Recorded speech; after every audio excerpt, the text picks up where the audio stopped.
Hey guys, we're back. Thanks for watching that break. So, looks like we're almost ready to go.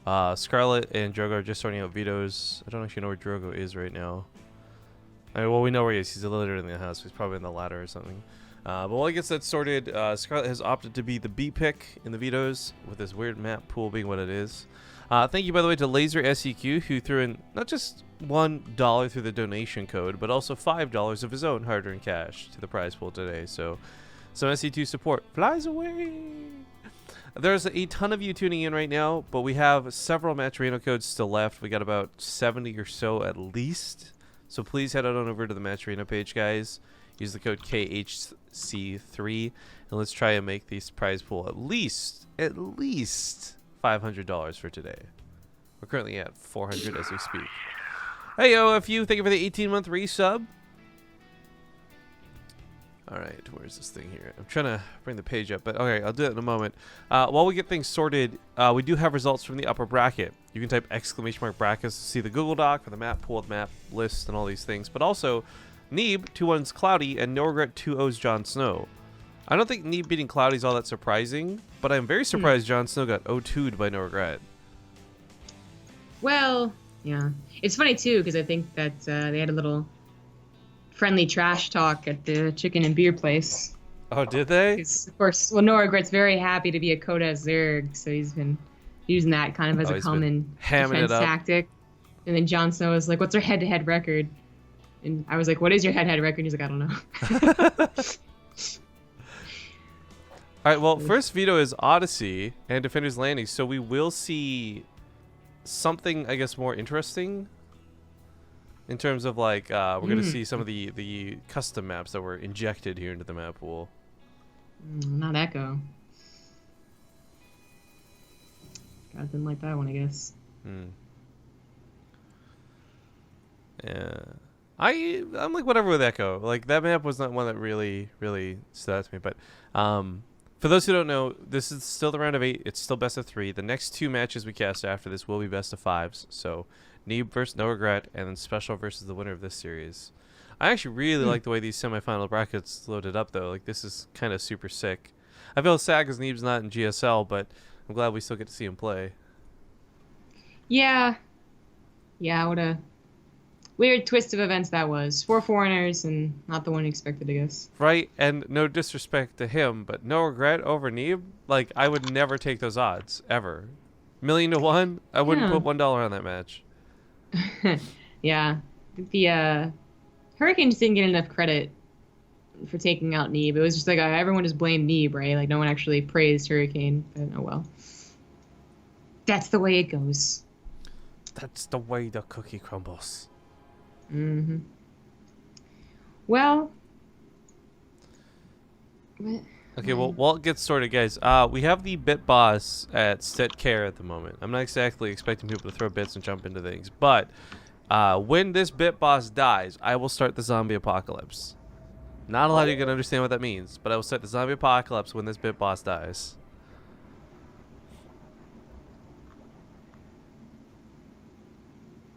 Okay, so Coda was the last veto.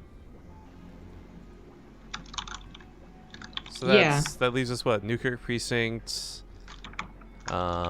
Sequencer, and Daybreak? Is that it? Yes. Sequencer, Daybreak. Oh, hey, shit. Hey, OFU just threw in $27 to the prize pool, by the way. Thank you, OFU. By the way, I noticed it was your birthday a couple days ago, but I never really know if those things are real because Facebook is bullshit. But if it was, happy birthday. And if it wasn't, disregard this message. Ooh. They have the original Newkirk on here? Wait a minute. I'm so confused, actually. Newkirk Precinct into Daybreak. All right. Do you need me to look for it? Yeah. No, I have it. There's actually 3 Blizzard-approved Newkirk precincts because they have the original. I know. They kept, like, adding more land to it. And then they had the tournament edition one, which, like, that was, like, maybe one of the last tournament editions that ever existed. Oh, yeah, there's, like, the Void one here, too. Yeah. So. Oh, man, Newkirk District as well? Oh, Jesus. Newkirk District? I don't remember that one. This is the different variation of it. It's another one from the ladder from a while back, before they added the bottom ground stuff. it was still that gigantic open. Oh, wow. Geez, how many, like, has it had the most revisions of any map? You know what, it might, because it did stay in the ladder pool much longer than most maps that get revised like that. Yeah, exactly. All right, ready? I'm good whenever they are. So, Scarlet versus Drogo. You guys are here just in time for some PvZ. PvZ. Oh. All right, who do you think's gonna take it? I'm favoring Scarlet in this one. I like her versus Protoss quite a bit, even though she doesn't. Yeah, me too. She got to the PTSL finals, which is tomorrow, by the way. Ah, yeah, excited for that too. Also, today's a bit of a double day. If you guys are unaware, tonight we're going to be having the Road to DreamHack final playoffs. One player will win a trip to DreamHack Atlanta, up to $400 in travel costs and 4 nights in a hotel. Yeah. It's good times, good stuff. Curious, though, Bacon Hero says fucking bits don't work. Let me know what that means, dude, because I don't know.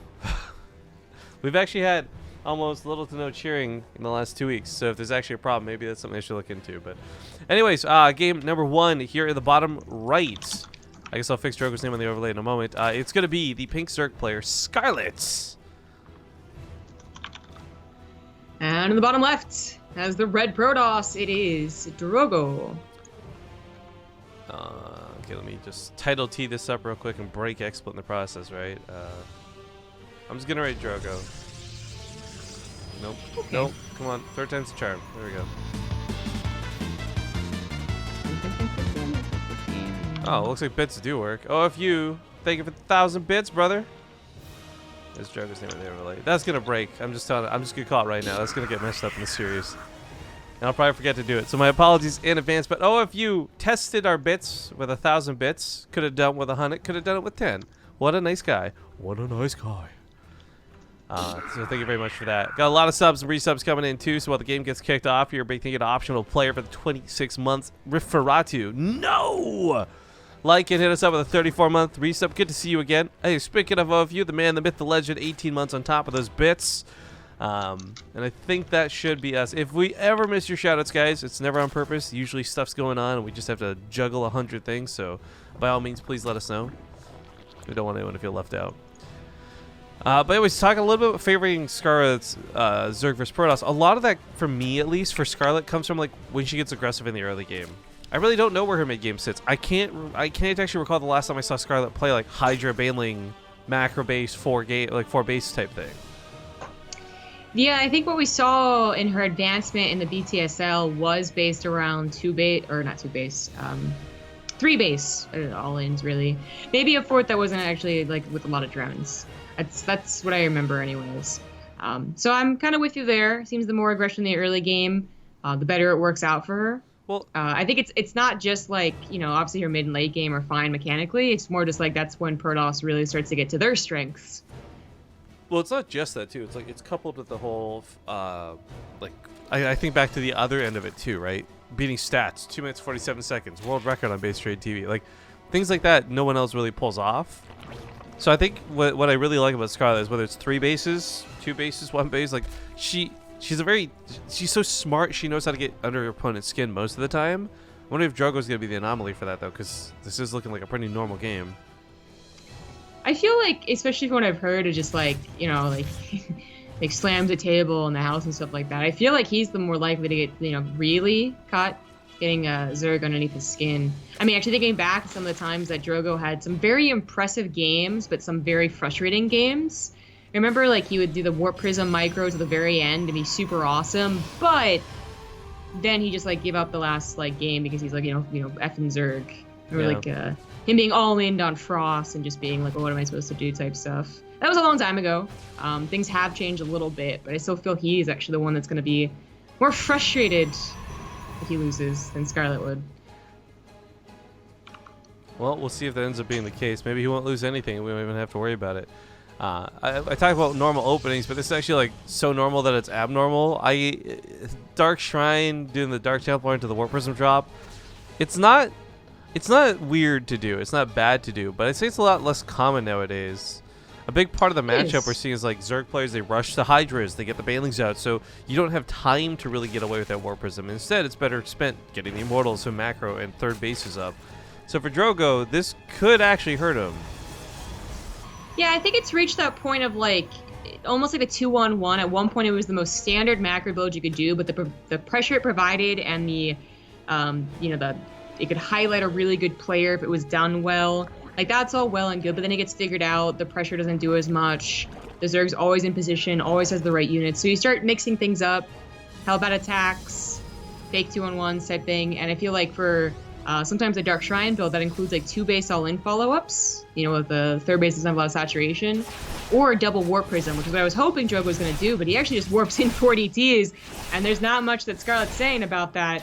No, there's nothing she can do. She's going to lose the hatchery. She throws Transfusion 2 into it. Overseer comes in now, but Warp Prism with the hot escape. It's the getaway driver. No! Denied! Okay, well, there's the good news. That, I gotta say, I think that alone is worth the hatchery loss. It sucks losing the hatchery. Obviously, it would be better for her if she didn't. But getting the Warp Prism, knowing that there's not going to be any further aggression for X amount of time, like, she gets a lot of breathing room to drone. Yeah. No, I agree. I think that was... It's unfortunate because she had such advanced knowledge of the Dark Shrine. Maybe she was expecting it to be 2 Archons. Maybe she just really thought her Overseer was going to be in position. Either way, it didn't happen. But getting a Warp Prism with all the DTs, that's an expensive loss for the Protoss player. And yeah, 1,200 to be Drogo, precise. Like, yikes. She's also like not just allowed to like drone however much she wants. She's also allowed to kind of just like calmly scout however she wants. Like there's no, oh, I missed the third base timing because I had to deal with a Warp Prism or something like that, where you start to get a little confused and pulled apart.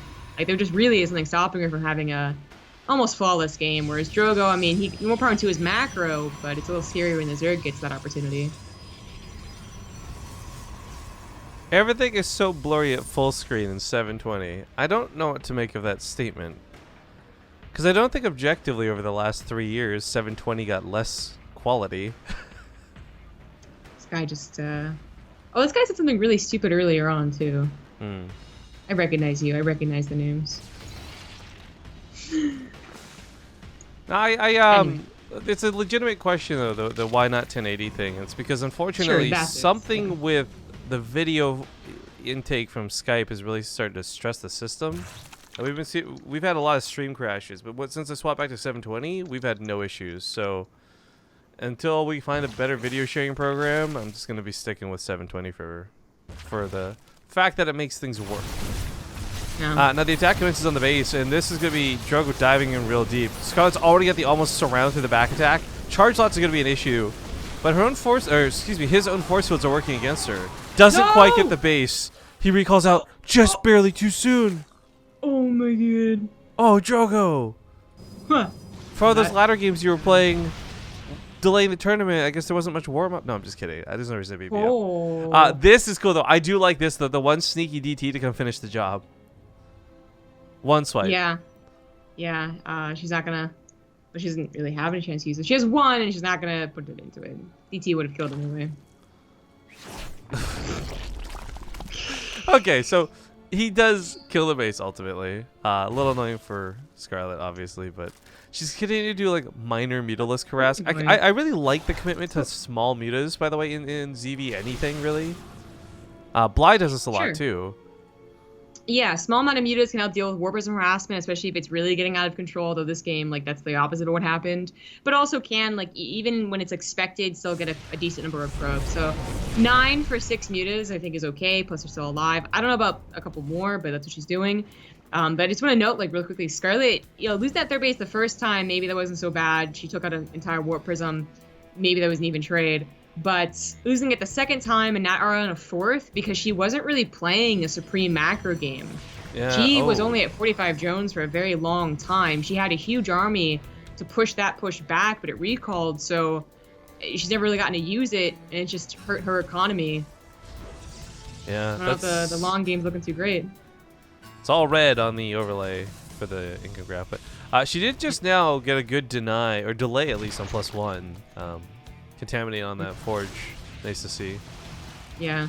I mean, Drogo pushed off his own upgrades as well. Like, +1 to like Twilight Council probably could have gone a lot sooner. But I think for him, it's just been more worth it. You know, it just he still had that nice economy, and chronoing is trying to make up for it. Whereas Scarlet, she also gave up higher tech. She doesn't have a Hydralisk and she has a Spire that has higher tech, I suppose, but like it's not doing too much anymore. And she doesn't have any upgrades for her roaches. It's an abnormally large amount of Phoenix to be hallucinated in, but I guess really desperate for scouting information. Yeah.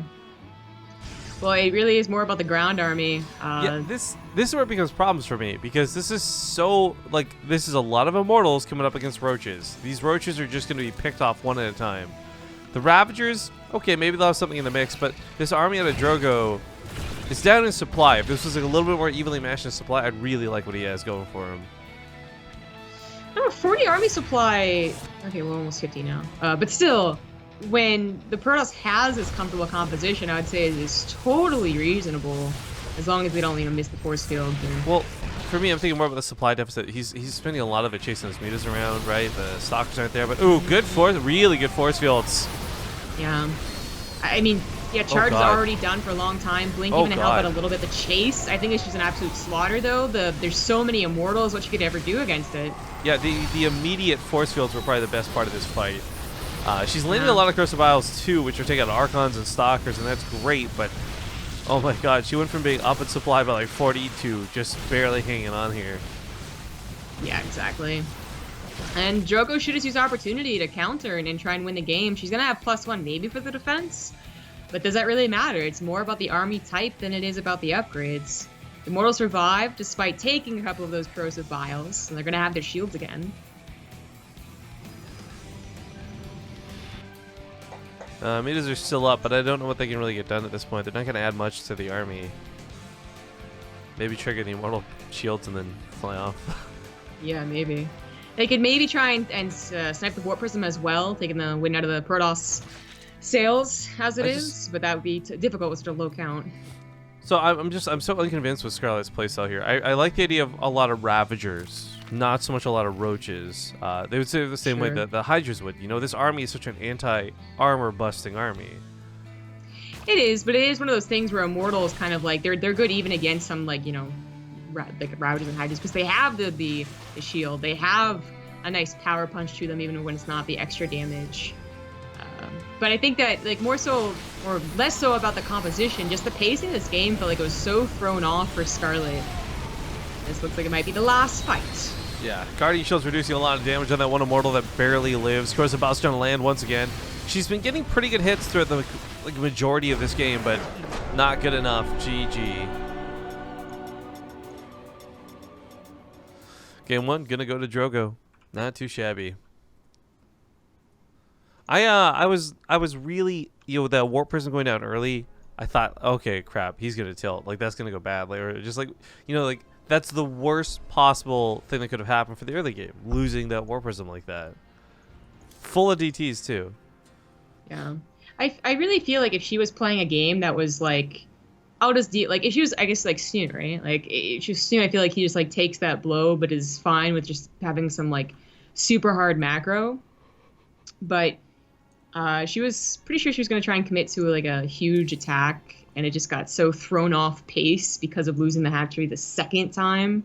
Yeah. That's really screwed things off. Screwed things up. Second map, Daybreak. Oh, I gotta find it. Going back to Newkirk actually didn't even feel weird. The map layout was nice. It was a familiar old map. I kind of like that one.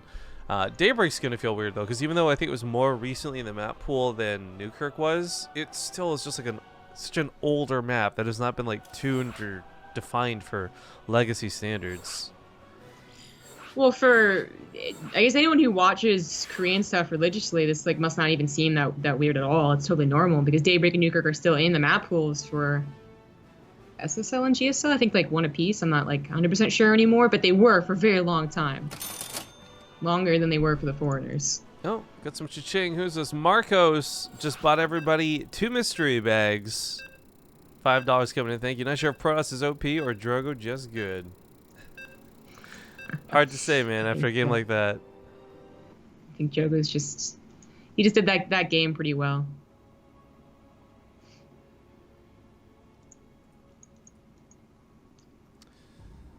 All right. right, well, folks, kicking off here into game number 2.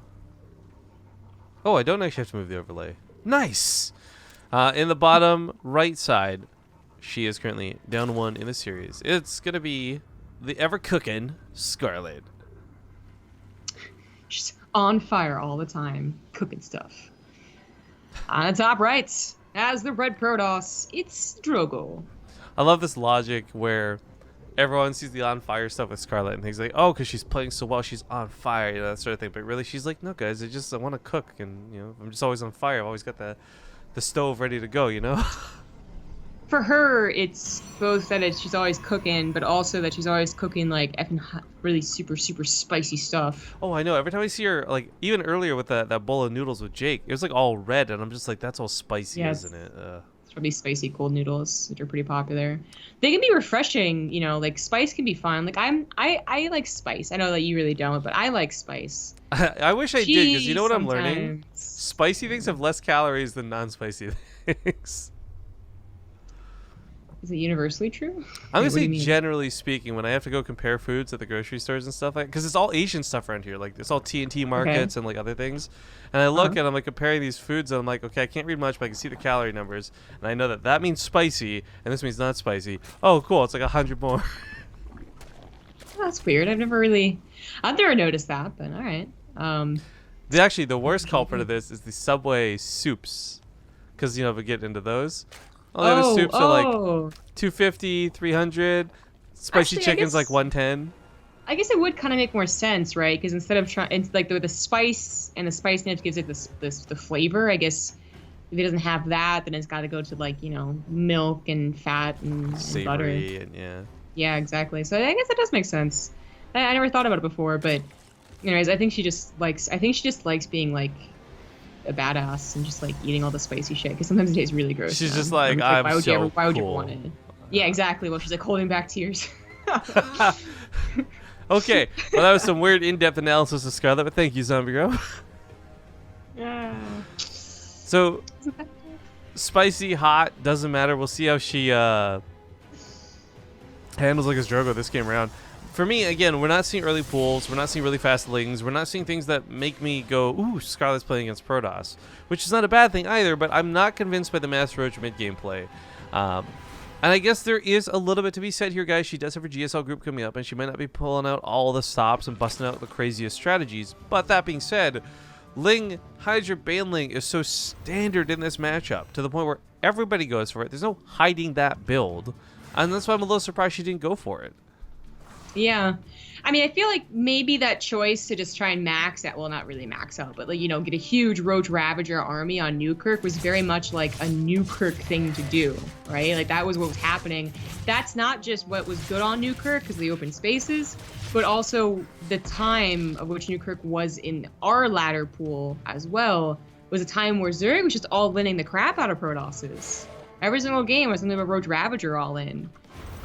So it felt like a little maybe playing to the map, or maybe she just really wanted to hopefully get the game done with. I don't know. Didn't work out though. Drogo played, I think, a smart macro game despite the 2 mess ups: the Warp Prism and the not killing the hatchery first. Yeah. Also, the debate of soups being brought up. So yes, I just did say I'm trying to get into soups, but for everyone who's unaware, I really hate hot liquids, like a lot. So I don't really eat soup or drink coffee. I think I get more shit for not drinking coffee than I do not eating soup, but I don't like soup, so I'm trying to get into it because it's cheaper and better for you than eating a bunch of cookies, for example. Well, that's certainly true. God, some of the cookies are so good, though. Oh, my God. Well, we have an evolution chamber on the way, and Scarlett is producing a couple of lings here. I mean, it's going to be just for +1 melee, but I see Scarlet evolution chamber, I think, of an Overlord drop, and it is just for +1 melee. Could still end up being one maybe a little bit later if she gets the wiggle room for it. But right now, there's been some pretty good map policing out of Drogo. And Scarlet's vision alone even is just limited to her own bases. Yeah.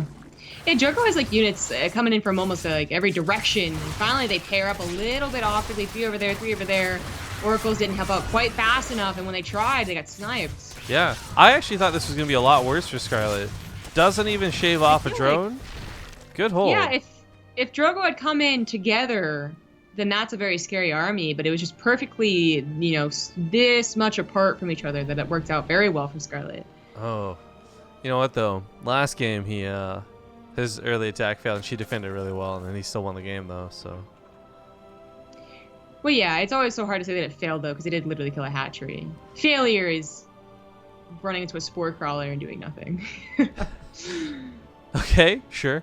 The double robo, double immortal protection. That's gonna be really hard to deal with. But Scarlet with +1 melee, now investing in links or banelings too. These will actually be surprisingly good against the immortals if they can get the surrounds, if they can get the surface area. I guess she figured the Oracle was there. I thought she was actually gonna take the probes out at the third base, but it's backed off.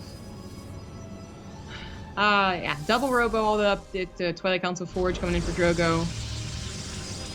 For him, I mean, it's Daybreak. I feel like I haven't talked about this map in a long time, but yeah, sometimes, you know, a lot of the time, Zero will take this base, accelerates their creep spread to the jumping off point for when they do get aggressive, and the dynamic of the third for the defenders, you know, whether it's Terran or Protoss or whoever, is that sometimes if you don't have that map vision, if they do successfully take it away from you, take both Nagas, kill the Oracles, whatever, you don't see whether they're going towards your natural or your third base, and that's when you really take the damage. So that revelation can be pretty important.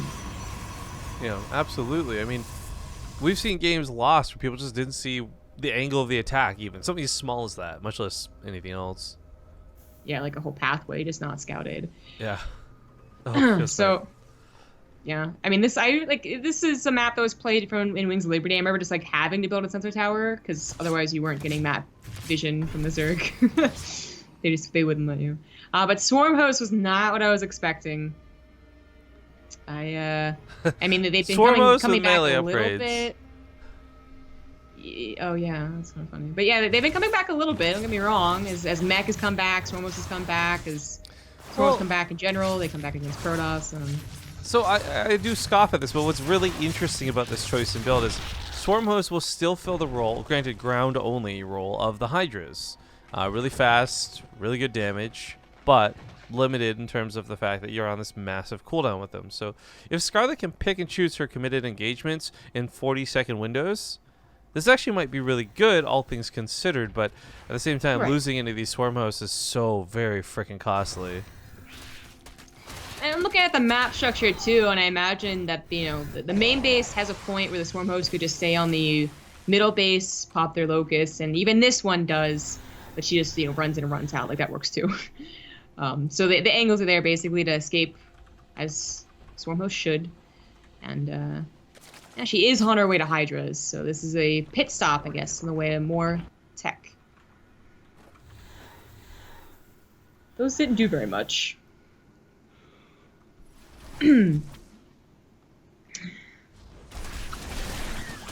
Zealot's pretty good. Stay away from those lings. There we go. So the Swarm Host did send their locusts to the north, like I said they could. Not too many of them, though. It was just the one that she produced a little bit late, so... But Two Charge takes care of locusts, which almost never happens. You know what takes care of locusts, too? Dropping immortals on top of them. Well, the Swarm Host, at least. So do Oracles. So it's a good thing that Scarlet has really good creep spread, because she needed those queens. She doesn't have Hydras yet to protect them. Ooh. That's what happens usually when locusts are in play. Forge getting shut down prompts an immediate double Forge rebuild here to try and play catch up. That's a bit sore for Drogo. That +2 weapons is not like a critically good upgrade, but it's still that extra damage that I'm missing from the army. Immortals once again on top of the Swarm Hosts. Not quite picking them off just yet. The staggered Locust, even though it's like a small staggered amount, it's still forcing out the overcharge, energy, you name it. Scarlet is protecting your Swarm Host. Drogo might have gone a little bit too far forwards. His charge hots lived longer than I gave them credit for, and it looks like there are enough Archons and Immortals even without Storm. There's no overcharges left. This is great. This has worked out really well. The small stagger of Locust like baited out the wrong defensive cooldowns, but still damage going to be dealt. She could probably focus on the Nexus. There we go. Or maybe not. Yeah, she killed like a pylon instead or something. Yeah, maybe not that second pylon. And luckily that Twilight Council wasn't too important anymore. I mean, Blink might eventually come forward, but Charge is already done. The Twilight Council, or Templar Archives rather, was already made. So that's okay. 4% to get into the main base. Not for long though. Shut down. Alright then.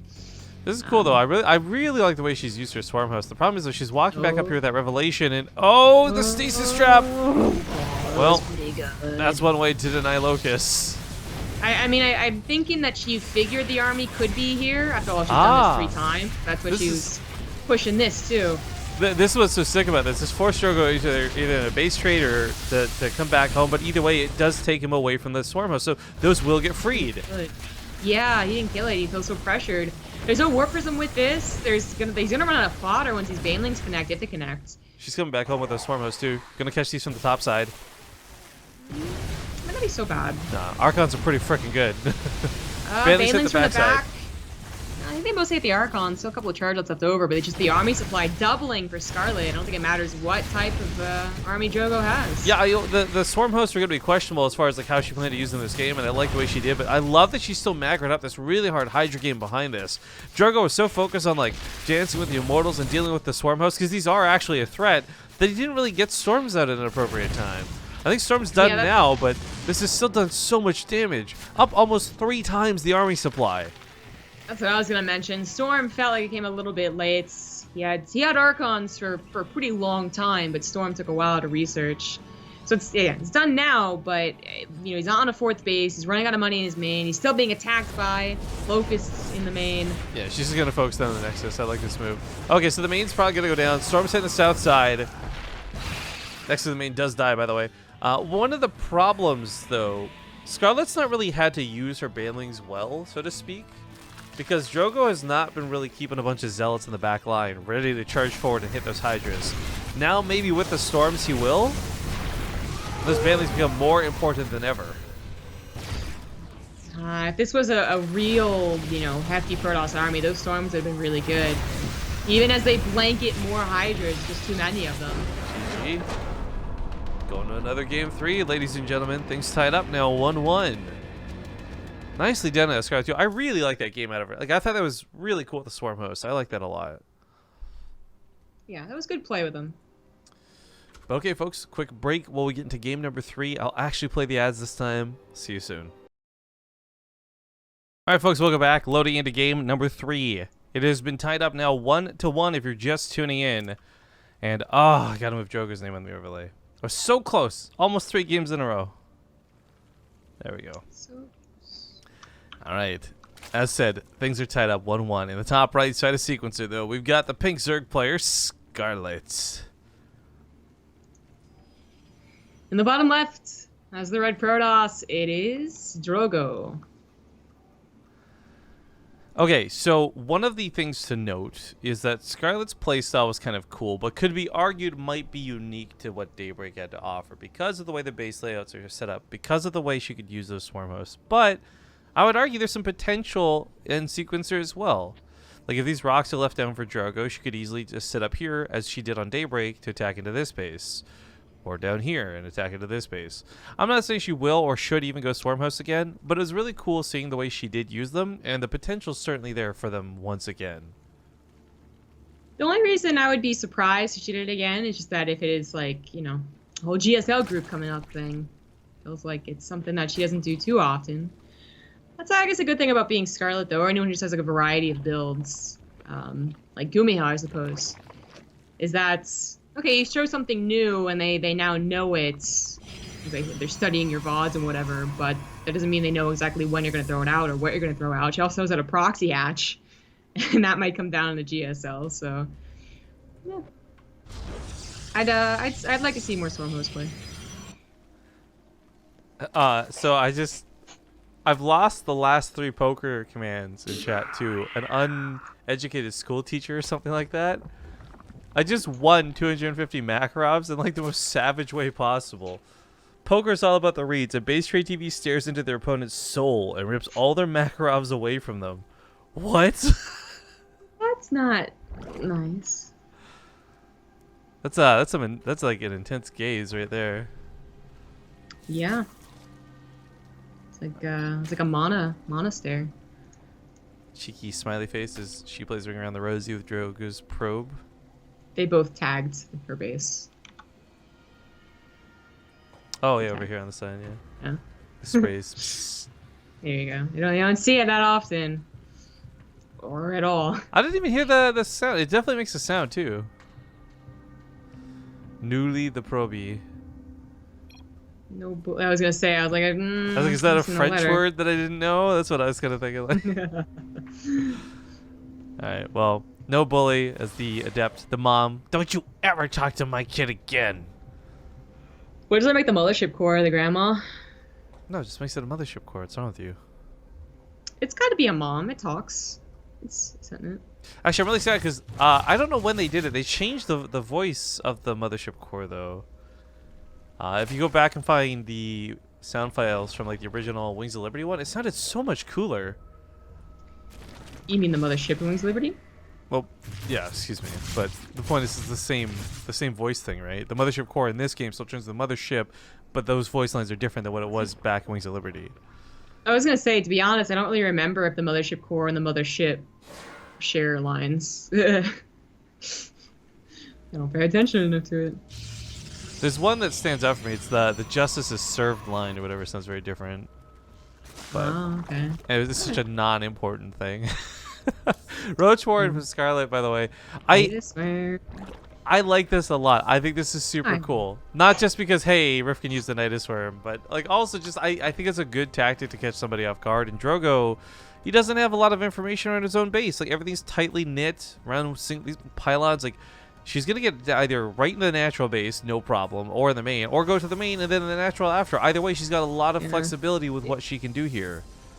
It looks like Drogo was very much so expecting an Overlord drop, not Nidus Worm. Well, who expects a Nidus Worm, but an Overlord drop. Like, these pylons are all over the place, but not in places that can help a direct fight. And this Oracle somehow just dodged all types around the Nidus Worm. Wait, did he not even see that? No, he didn't. Oh, gosh. Well, you know, he's going to see it now with Revelation. Thank you, Revelation. Hey. But that being said, she's going to get to the main immediately in this one pylon. One very important pylon powering 2 gateways, Stargate, and soon to be the Robo. If this pylon falls, most of Drogo's production is dead. Yeah, that might just be the real kicker in the end of this game. There it goes down. He tries to replace it as quick as possible, but the Oracle should go down too. They're still transfused, so that was the Roach is coming out. A lot of probes going to die in this defense. Is she going to get the mothership core? Might be one thing missing from this attack. I mean, there's certainly a lot of probes that go down, but the army actually hasn't been touched yet, so it's slowly chipping away at the roaches. Some Nidus Worm micros going on. Well, the Nidus Worm micro is sick. That's kind of like a really bad warp prism. But the thing is, 13 probes remain from this attack. No matter what, Drogo, I don't think recovers from this. Yeah. GG. GG. There you go. Okay, Scarlet's going to advance on to the semifinals. That's pretty sick to see. 2, 1. So that's Scarlet versus Special and Neeb versus No Regrets. Still Zerg OP, I'm just saying. 3 Protoss compete, 2 Zerg make it through, right? That's the logic. But that's awesome. So we'll start with Neeb versus No Regret. They've been waiting longer. Afterwards, we'll do Scarlet versus Special. These will be 2 best of 5s, but if these are long games, we're going to make the finals only best of 5 instead of best of 7. But with Neeb and No Regret being what it is, maybe these won't be too long of games. I don't say that even in a BM way either, right? It's not like, oh, because Neeb's going to 3-0 No Regret, but it's more like it's No Regret's builds. Even if he wins or loses, they're usually faster builds. Yeah. So this will be certainly interesting to see. Because, again, if you guys missed the turnout earlier, where is this here on the page? Neeb 2-1 Cloudy, not so surprising, but No Regret 2 Jon Snow, and that's pretty dandy, I gotta say. It certainly is, pal. Real all types of dandy. Shucks. Thank you, Bractimus, for the 29-month resub, as well as Maito Menon for the 26 months. Glad to have you back. Of course, if you guys want replay packs from today, consider subscribing to the channel. We will be sending those out and sharing them with our subscribers only a little bit later. As said, the Bit Boss is almost dead. We're going to start the zombie apocalypse when Set Care dies. But last but not least, I want to get you guys and have your attention over to the Match Arena page before we go to this break. We have got about 1,000 people tuning in. We got 70-something codes left. If I can get a small conversion of that, that'll be worth it. So I'm going to log out and show you what to do step by step, right? You come to Match Arena, you go to !Match Arena chat, get the link, Sign in with your Twitch account top right. One click, easy peasy. Hit contribute. You don't have to actually use any money. This is the best part. Type in KHC3, and the prize pool will add $1 on your behalf. You click donate. I already did it, so it'll tell me you can't. But we already had OFU and a couple other people throwing some real hard-earned cash. Whoosh J throwing 10 cents. Thank you very much for that. The prize pool is currently at 466. Let's see if we can get up to 500 by the end of the day. We should be able to adjust the codes alone, on top of the fact that OFU and such threw in some real cash. So guys, help us make the prize pool as big as we can for the players playing today. We'll go to a commercial break, and hopefully the vetoes will be done. Apparently no regret went out, so we'll do Scarlet. Oh, okay. Wait, what the where did Jake go in the middle of a tournament? Okay, I well, mean, he said not here. Maybe he just means in his bedroom or something. no, she just said he went out. Like, Oh, yeah, you're right. so we'll do Scarlet versus Major now then. Or Scarlet versus Special. Ugh, God, I can't do it today. I'm having problems with my brain. Scarlet versus Special we'll do first then. We'll see you guys soon. Thanks for watching.